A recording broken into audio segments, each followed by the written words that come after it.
Hello दोस्तों, welcome to my YouTube channel. कैसे हैं आप लोग दोस्त?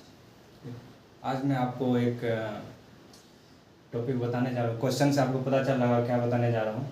How to identify the pump section and discharge line generally. ठीक है, जैसे आप किसी भी इंडस्ट्री में विजिट करते हैं तो पंप्स दिखता है तो उसमें आपको कन्फ्यूजन होता है, अरे यार इसका सेक्शन लाइन कौन सा है, डिस्चार्ज लाइन कौन सा है, कैसे पहचानेंगे फर्स्ट टाइम अगर आप जाते हैं तो उसी कन्फ्यूजन को मैं दूर करने आज आया हूँ।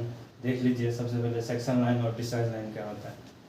ठीक है, सेक्शन लाइन में क्या होता है, सेक्शन लाइन का डाया जो है वो आपको डिस्चार्ज लाइन के डाया से क्या होगा, बड़ा होगा, लार्जर होगा। ठीक है, और जो डिस्चार्ज लाइन का डाया होगा वो सेक्शन लाइन के डाया एज ए कंपेयर वो स्मॉल डाया होगा। ठीक है, जैसे इसका 4 इंच होगा तो इसका 3 इंच होगा या 2 इंच होगा, इससे करके। ठीक है, अब सेक्शन लाइन में क्या होता है, सेक्शन लाइन में आपको स्ट्रेनर रहता है। स्ट्रेनर का काम क्या होता है आपको पता ही है। स्ट्रेनर का काम होता है जो आपको जितना भी सेक्शन लाइन में आपको कुछ भी हो, जैसे कुछ भी पार्टिकल्स हो, मेटल पार्टिकल्स हो, कुछ भी हो, पल्स हो, कुछ भी हो, तो उसको स्ट्रेनर करके एक तरह से छन्ना इसका ना बोला जाता है, ये हटा दे देता है और क्लीन फ्लूइड जो हमारे केसिंग में जाता है। ठीक है, जिससे हमारे पंप को डैमेज होने से बचाता है स्टेनर एक टाइप से। ठीक है, और फ्लो मेंटेन भी, अगर स्टेनर चौक हो जाएगा तो फ्लो क्या होगा, कम होगा। ठीक है, और इसमें क्या होता है, डिस्चार्ज लाइन में क्या होता है, नॉन रिटर्न वाल्व होता है। नॉन रिटर्न वाल्व जो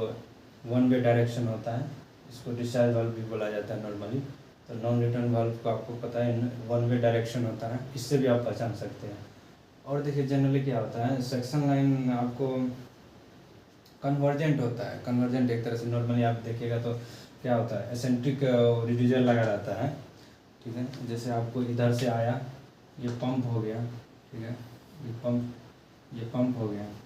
ठीक है, पंप का सेक्शन लाइन, तो ये ऐसे जाके आपको कन्वर्जेंट हो जाएगा ये। ठीक है, ये ऐसे रहेगा और ये ऐसे हो जाएगा। ठीक है, यहाँ क्या है, एसेंट्रिक रिड्यूसर लगा रहेगा। ठीक है, एसेंट्रिक रिड्यूसर, और तो इसको जनरली हम क्या बोल सकते हैं, कन्वर्जेंट है। और जो डिस्चार्ज लाइन होता है वो यहाँ से ऐसे जाएगा।